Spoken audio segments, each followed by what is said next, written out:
Hello and welcome into another edition of the Scorching Start on the Birds Broadcast Network. I'm your host, Sammy Miller, alongside your broadcasters, Ian Nicholas and Dylan Pescatore. We have a bit of a change of scenery today. We're at Fuller Field, the home of the Falmouth Commodores. And guys, the Firebirds are on a 5-game losing streak after last night's loss to YD, losing 4-1. And the pitching really wasn't where it was struggling. Where they were struggling was their offense. Ian, how much would you contribute these offensive woes to the transition to the wooden bats? Oh, I would contribute a lot of them to the transition. It's just the fact that the barrel on a wood bat is so much smaller than the barrel on a metal bat, which these guys are using and dominating with at the collegiate level. With a metal bat, you could just swing it, you make contact. There's a good chance you could end up with an extra base hit if you're a powerful hitter. With a wood bat, you need to find the sweet spot. It needs to be near perfect to make some big things happen. I think tonight could be the night because, look, 5 straight losses. Offense has been a big reason, but these guys are continuously working at it. They're starting to get their rhythm. It's looking a little bit better and better each game, but a breakthrough is still needed. And when teams are in these losing streaks, it's pretty hard on them mentally. Dylan, how can these players overcome this mental struggle? Yeah, I kind of go back to what manager Kelly Nicholson says. Positive forward thinking every single day. Every day that ends with Y is a good day. And now the Firebirds have to take that mentality into this one. A breakthrough is needed, like Ian says. And at some point, they're going to have to put up double-digit runs and really take over a game. Could be tonight, could be tomorrow. We're hoping it's tonight. And a huge addition to this Firebirds team is Grayson Carter, a right-handed pitcher from Vanderbilt. He just came back from regionals where they lost to Xavier. But Ian, what should we be expecting from this big pitcher? Well, first of all, he is big, 6'4", 245 pounds, so he is physically imposing on the mound. And he's a Vandy boy. I mean, it's really all you need to say. When you come out of that level of program in the SEC, you're going to be really good. But to get a little bit more specific, the one thing that impressed me was, although he did have some issues with control, more walks than strikeouts this past season with the Commodores, still had a 4 ERA and deduced a lot of weak contact. And if you can get the ball in play but keep it out of harm's way, you should be good. And that's what I like about Grayson. And today on the mound, starting for the Firebirds, is Dylan Jacobs, a pitcher from Stetson. And his first outing with the Firebirds was against Chatham. He had a very strong outing, went 4 innings with 5 strikeouts. Dylan, the question is, how can you replicate that tonight? Yeah, it's been the off-speed pitches for Jacobs. I really liked what he brought to the table against Chatham. It wasn't a lot of walks. It was a lot of attacking in the strike zone, continue to throw strikes, and like Ian said, he also induces weak contact. So ground balls, not fly balls to the outfield a lot. It's a lot of easy outs to the defense. That should play another clean game tonight. And this is the first time the Firebirds will be taking on the Commodores. Ian, what should we be expecting from this Falmouth team? Falmouth, they've got 2 of the best young players coming out of the SEC. They might be leaving soon for USA Baseball, but they've got them now. Charlie Condon from Georgia, the one that really stands out to me. He's returning to the Bulldogs even after an up-and-down season. He wasn't the reason they were up and down. He hit over 380, and he can hit the baseball far, and he has been dominating here on the Cape, and he's going to have to be someone that Dylan Jacobs is going to have to circle and make sure he can try to take him down any way possible. Those at bat should be fun to watch. And guys, you know what time it is. I need the keys to the game. Dylan, you're up first. I need some extra base hits out of the offense tonight. I think the magic number is 2. Double, triple, even a home run as an extra base hit. If they can get that, the power surge will show up.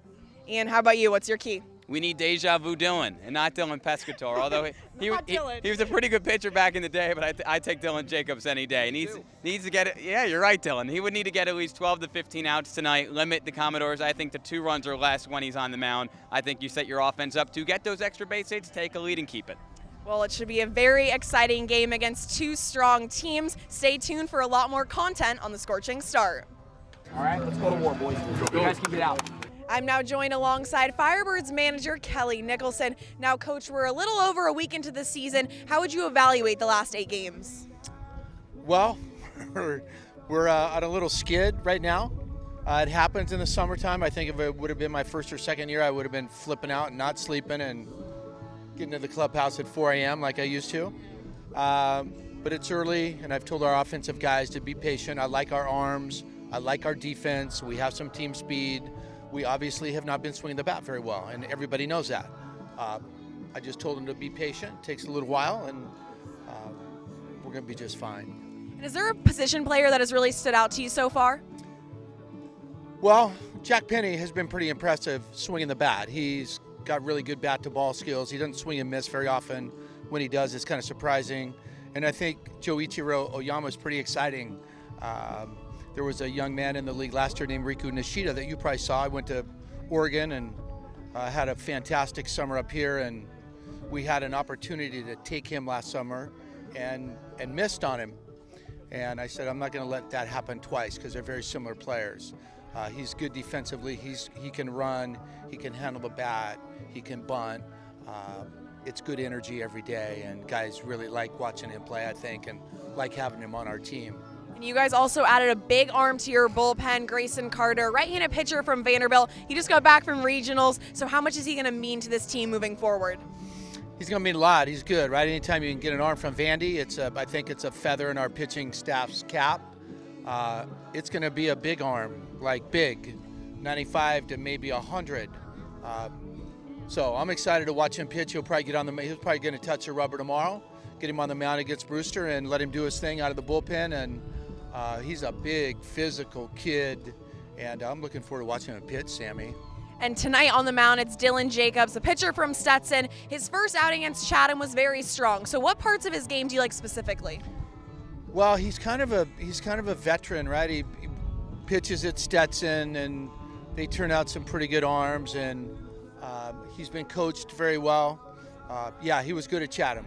Good command, good fastball. Good. He's got good stuff, and he's going to compete. He's super competitive out there. So I expect another solid outing out of DJ tonight, and get our offense rolling a little bit and play good D and do a good job on the bases. We're going to be all right. There we go. Thank you so much, Coach. Good luck tonight. You bet, Sammy. Thank you. Hey, set the tone, boys. I'm now joined alongside Stetson pitcher Jonathan Gonzalez. Jonathan, what is it going to take for you guys to get back in the win column today against Falmouth? Well, a good start from my fellow teammate DJ would be good, and just keeping the energy up and stringing along some hits would be good. So, I mean, everybody's confident still, so I think we'll be all right. Long season. And speaking of Dylan, how awesome is it to be able to have your fellow teammate from Stetson out here in Orleans with you? It's cool. Me and DJ are pretty close. After he came over from FSU, he's really liked it at Stetson, so me and him have a good relationship.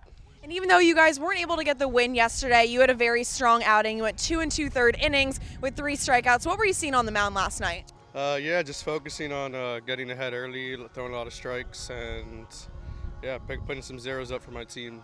Didn't go our way, but felt pretty good overall. And the Cape Cod League is known for having some of the best hitters in the entire country. So how is it every single day being able to compete against some of the best? It's definitely fun. It's a challenge, but I mean, it's the best it gets, so it's fun to be out here. Yeah.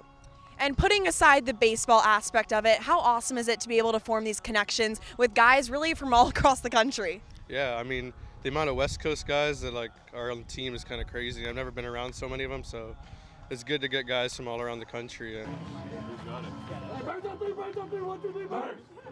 In order to get to know the Firebirds' opponent tonight, I thought I would bring a guy in who knows a little something about the Falmouth Commodores, their broadcaster, Matt Venezia, and my fellow Sun Devil. Now, Matt, it's game number 9 tonight. We've had 8 games. What have been the biggest strengths of the Commodores so far? Yeah, the Commodores right now, their best asset of this team so far has been the bullpen. The pitching has been really, really good. In total strikeouts, up near the top of the Cape at 81 through only 9 games. The bullpen pieces, to name a few, Paul Bonzani out of Southern Illinois has been really, really good in the back end of the bullpen. Casey Hunt out of Mississippi State, who was a national champion 2 years ago. Casey's been very, very good. Already 2 saves for him in the 2 wins the Commodores have this season. So between those guys, you can get some middle relief effort out of Shane Telfer from Pepperdine, who now transferred to Arizona. What I'm telling you is there's a lot of good bullpen arms that the Firebirds could see tonight, and the Commodores so far have been rolling in their back end to help them out at this point in the year. How about weaknesses? What are areas that you think the Commodores could still work on? Well, I think right now to this point in the year, again, there's so many players coming in from regionals and super regionals, guys getting ready for Team USA. So the lineups on the Cape, and I'm sure you're dealing with it in Orleans, ever changing every single day. With that said, though, the Commodores up to this point have a really good 1 through 9 with the guys coming in like Charlie Condon, freshman All-American, best freshman home run hitter this year out of Georgia. He's in there at the 3-hole. The home runs is what the Commodores are lacking a little bit. Just 3 long balls to them this year. That's near the bottom of the Cape in terms of the statistics in that category. So he's got 1. Ross Highfill, the freshman catcher from Mississippi State, he's got 2. and that's about it. There's too many good bats in this offense to not hit some over the fence. I would like to see more of that on my end, but that is something that the Commodores do need to work on up to this point. You guys also have some pretty big bats in your lineup. Who are some players of the Firebirds should be watching out for? Yeah, I think it depends on what the Commodores are going to do with their catchers. Ross Highfill has been a really, really good bat, as we just mentioned, with the 2 home runs. His understudy has been Spencer Yannick. He just got in from Sam Houston State as their season came to an end just a couple weeks back. So I don't know which catcher it'll be yet, but either of those catchers, I mean, Spencer up to this point, Walker, he's already gotten over a 400 batting average. I mean, the guy's absolutely tremendous over there at Sam Houston State. So between either backstops, that's where you're going to want to keep an eye on. Also, Charlie Condon, I mean, the numbers speak for themselves. He drove in 65 runs this year at Georgia, one of the very best in the SEC and nationwide. That's why he's getting an invite to Team USA. We're going to be missing him within the next couple of days. But I'd say between those two guys, obviously Jace Lavalette coming in from Texas A&M. He got in here a couple days ago, and this is the best I've seen his swing in batting practice up to this point. So it could be something that the Birds need to watch out for with those Commodore bats. And like you noted, your bullpen is very strong, but who's starting out on the mound today for the Falmouth Commodores? Yeah, it's going to be Isaac Tiger. He's a community college kid out of Butler. He's going to be transferring over to Kansas.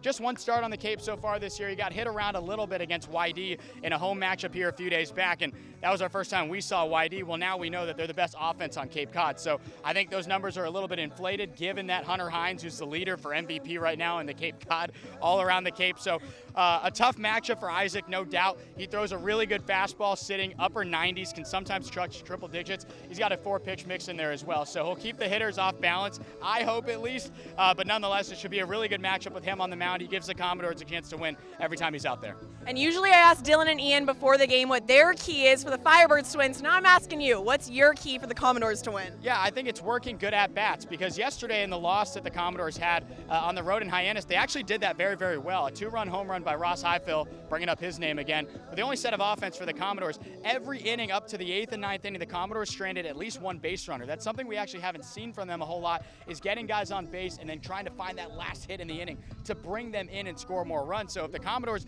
get those good at-bats working, you're going to make the pitcher throw you certain pitches in spots that you've got to get on.